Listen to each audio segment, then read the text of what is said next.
Suami peselingkuh mendadak ingin taubat karena istri lakukan ini.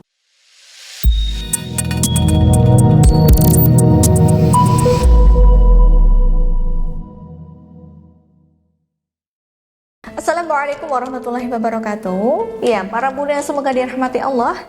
Kalau saat ini bunda merasa pesimis, lelah, capek, kalau suami peselingkuh sulit sekali disadarkan, dan qadarullah bunda menonton video ini, itu artinya Allah ini sedang membukakan petunjuk bagi bunda agar suami bunda ini masih ada peluang untuk bisa luluh dan taubat dari perselingkuhannya. Maka silakan bunda bisa simak video ini sampai tuntas, karena saya akan membagikan pengalaman klien saya bagaimana suami peselingkuh bisa taubat hanya karena istri lakukan hal-hal ini, yang insya Allah akan bermanfaat bagi rumah tangga bunda ke depannya dan bunda bisa tiru cara-caranya. Nah, daripada bunda penasaran, sebelum saya sharing ke bunda lebih lanjut, silakan bunda bisa catat dulu nomor konsultasi saya yang ada di layar ini, bun.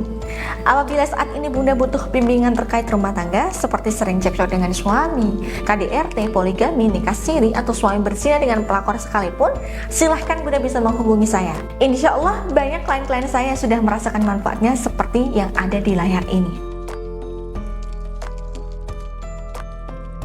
Oke, kembali ke topik ya bunda. Jadi bunda harus pahami dulu, setiap suami peselingkuh, setiap suami ingin coba-coba untuk selingkuh atau semacamnya, itu pasti masih ada hati nurani atau kolbu yang terbesit dalam dirinya untuk berubah. Nah, kolbu ini adalah miliknya Allah, bun. Jadi kalau bunda merasa putus asa, sama saja bunda tidak mensyukuri nikmat setiap ujian yang Allah berikan. Bisa jadi dari ujian ini rumah tangga bunda akan semakin harmonis, pondasi rumah tangga bunda akan semakin kokoh, karena keduanya antara bunda dan suami sama-sama masih ingin mempertahankan hubungan. Karena kalau diri kita mengandalkan Allah sebagai penolong, Allah nanti akan menggerakkan hati suami untuk mengarah lebih baik, pun. Tapi memang hal ini butuh proses, butuh ikhtiar yang ekstra. Karena kita tidak mungkin menggapai sesuatu secara instan. Malah sesuatu yang instan itu nggak akan tahan lama. Contohnya suami dengan pelakor. Artinya, kalau bunda menginginkan suami mengarah jauh lebih baik, atau bunda ingin suami segera taubat selingkuh dan mendapat hidayah, bunda perlu pendekatan-pendekatan secara khusus agar suami itu bisa luluh dan mau meninggalkan selingkuhannya. Nah, apa saja sih itu?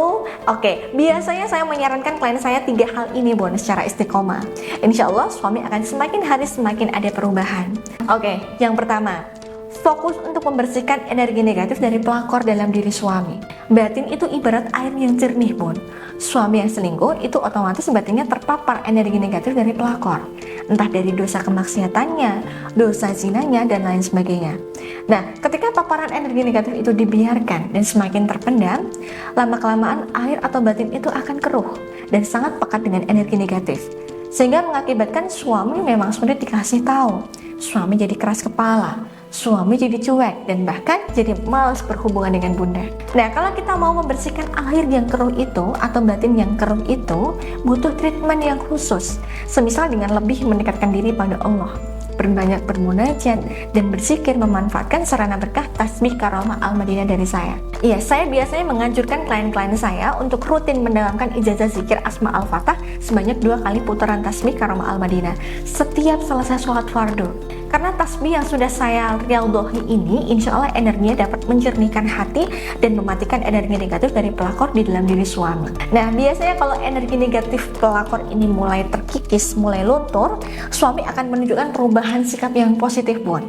Suami mulai luluh, mulai buka keran komunikasi yang baik, mulai perhatian, dan mulai mendengarkan apa perkataan dari bunda. Kemudian yang kedua, bun, penuhi ego suami. Yang didapat suami dari pelakor apa sih selain pelakor ngerti ego suami? Tentu, pelakor hanya mengandalkan ego yang dibutuhkan suami, bun. Di sini pelakor bisa memenuhi ego suami dari mata. Semisal, pelakor akan menyajikan penampilan terbaiknya untuk suami, berpakaian seksi, berdandan rapi, berpenampilan liar untuk mengikat syahwat suami. Nah, cara ini bunda bisa lakukan ketika di rumah. Tidak usah canggung, bun, untuk memakai pakaian seksi untuk menggairahkan syahwat suami. Bahkan dalam hadis dari Lami pun dijelaskan, sebaik-baik istri adalah yang menjaga diri lagi pandai membangkitkan syahwat suaminya, yakni keras menjaga kehormatan kemaluannya dan pandai membangkitkan syahwat suaminya.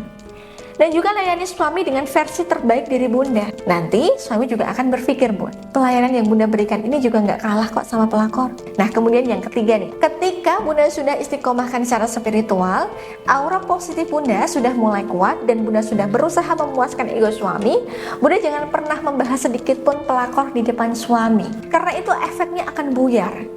Energi Bunda jadi lemah lagi, Bunda jadi negatif thinking lagi, suami jadi merasa nggak percaya pada istri lagi, dan kemungkinan besar suami akan semakin sulit lepaskan pelakor itu.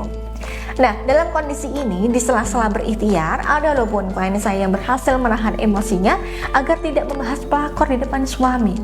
Suaminya itu jadi lebih perhatian, lebih bisa sayang-sayangan sama istri, dan alhamdulillah kabar baiknya suami ingin taubat dan pisah dengan pelakor itu. Nah, dari rentetan kasus-kasus klien saya nih, hikmah yang bisa Bunda ambil dari video ini adalah ketika kita berusaha maksimal dan tulus melayani suami dengan berpangku tangan kepada Allah, Allah yang akan menggerakkan hati suami Bunda, dan kuncinya adalah keistiqomahan di dalam diri Bunda. Oke, baik, itu tadi yang bisa saya share ke Bunda. Kalau Bunda butuh bimbingan terkait rumah tangga, silahkan Bunda bisa menghubungi saya. Oke, saya Mbak Novi, saya pamit mohon undur diri, akhirul kalam. Wabillahi taufiq wal hidayah. Assalamualaikum warahmatullahi wabarakatuh.